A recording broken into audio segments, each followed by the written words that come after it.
Okay, almost there, guys. Almost there. We've done this already. We've talked about chemical shift already.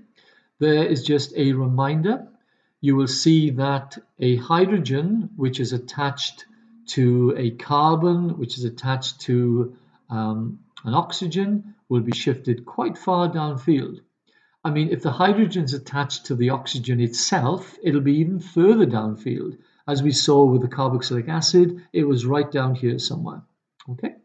If the hydrogen is attached to a carbon, which has a carbon next door attached to an oxygen, it's not going to be shifted as much, and as you can see it there.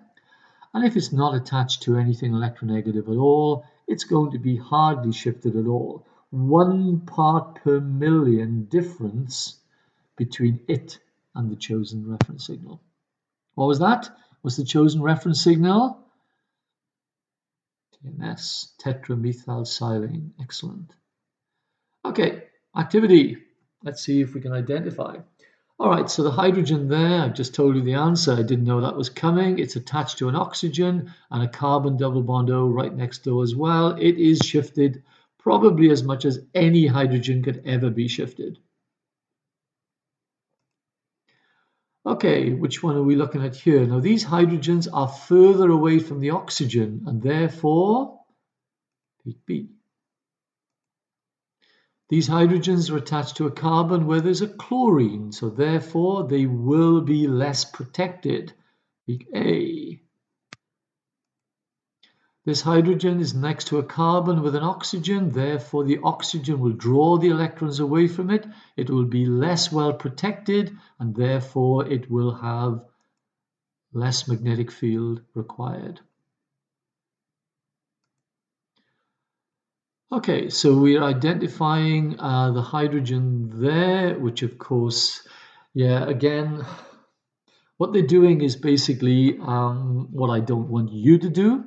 They are basically taking into account things like hydrogen bonding and interaction between other molecules, which will in fact cause a chemical shift to change. But as far as you are concerned, this hydrogen is the least well protected, therefore will be the furthest downfield. Now clearly it's not going to be that one because it has to be a singlet because it's attached to oxygen, and therefore it's going to be this peak B. Okay. Okay, MRI. Anyone had an MRI, guys? I had one not so very long ago for a trapped nerve in my shoulder. And basically, you can see what happens. They lie you flat on the machine, and then it just simply goes into it. Now, this bit here is the electromagnet. All right, and then I'm not quite sure where by the way, I forgot to mention the actual electromagnetic radiation required to flip these nuclei is really, really weak. It doesn't need much energy at all, and is provided by radio waves. So don't think for a moment that when they put you in there, they're going to hit you with X-rays or UVC or anything horrific like that. You're in there for probably about 15-20 minutes. Now, they couldn't hit you with X-rays or UVC for that length of time, trust me. Radio frequency waves, well, we're subjected to those every day walking around because they're in the air, and without them we wouldn't have our TV pictures, so they are wonderful things. Anyway, this big thing here is the electromagnet. So like the electromagnets in car scrapyards, they're only magnetic when there's an electric current passing. What that means basically is when you go into the machine, if you've had one, there's loud banging noises and stuff like that, and those are produced by the pulses of electromagnetic electricity, which causes the magnetic field to be induced in the metal coils of the machine. But those metal coils, under those incredibly high electrical fields, produce very high magnetic fields. And that causes vibrations like you can't imagine. And those vibrations in turn cause sounds. And that's what the big bangs are in the machine. How does it work? Well, effectively, we are, 60 or more % water, which means there's a lot of hydrogen in our bodies. And most MRI machines actually interact with the protons rather than the carbon 13s. And what they do effectively is they line up all the protons in your body. So if you're going in for example, a brain scan, all of the hydrogens inside that part of your body will be lined up in that magnetic field. And then the radio frequency causes them to flip against the field.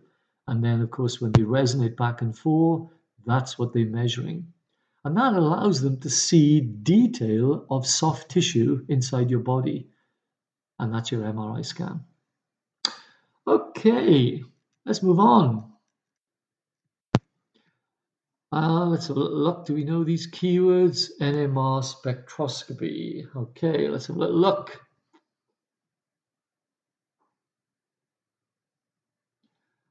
Okay, well, probably pausing the video is a good idea at this point, and C, of course, is the answer. It has to have an odd mass number, so the nucleus will have an overall spin and therefore become a little magnet.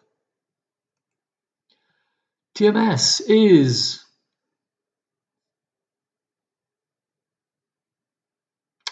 Okay, there we go.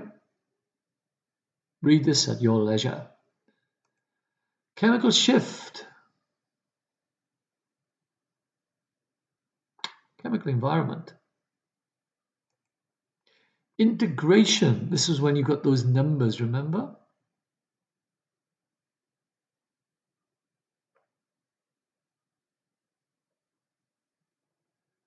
Okay, so it's all about area under the peaks. Number 5. The end of this PowerPoint, you might have noticed at the start, was about chromatography, which of course we are not interested in the slightest.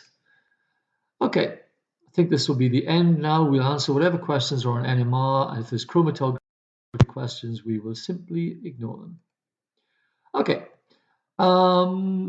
Right, okay. The PowerPoint was all about the other techniques as well. Mass spec, infrared, and NMR. I'm only interested in the NMR ones. If you want to have a go at these yourselves, guys, please be my guest. Okay, so infrared.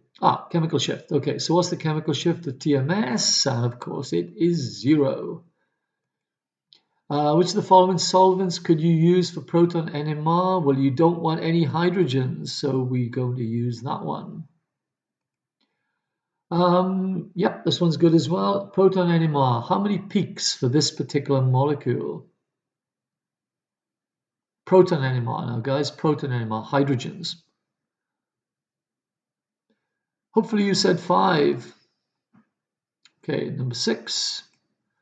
Which of the following could be the correct name for this NMR? So first of all, you will see there are single peaks. There's no splitting.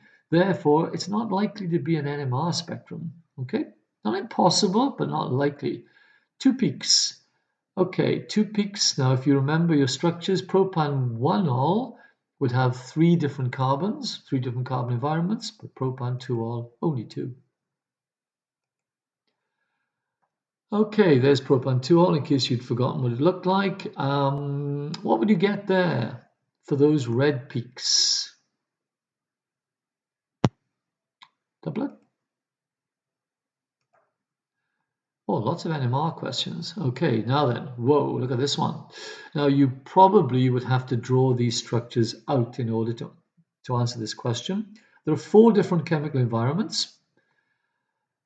Without drawing them out, it's very difficult to answer these, and I don't want you to bother drawing them out now. So I'm going to make it a little bit easier, and I'm going to go with this one.